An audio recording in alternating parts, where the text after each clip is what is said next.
uchrashuv bo'lib qoldi bir mashhur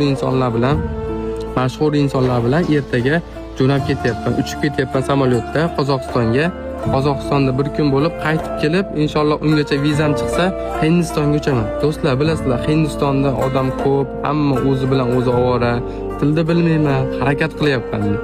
Cho'chiganim yo'q, qo'rqqanim yo'q, tanishim yo'q. Sizlar paddeshga davay tursalaring, hammasini yoritib, videolarni qo'yib ketaman.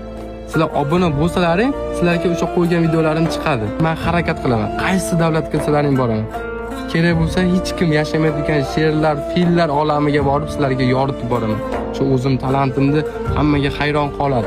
Bu narsani ko'rgandan keyin ko'pchilik hayron qolyapti. Shuning uchun butun davlatga borib insonlarni hayron qoldirmoqchiman. Ertaga Qozog'istonga uchib ketyapman, qaytib Hindistonga ketaman. Keyingi davlat Afrika.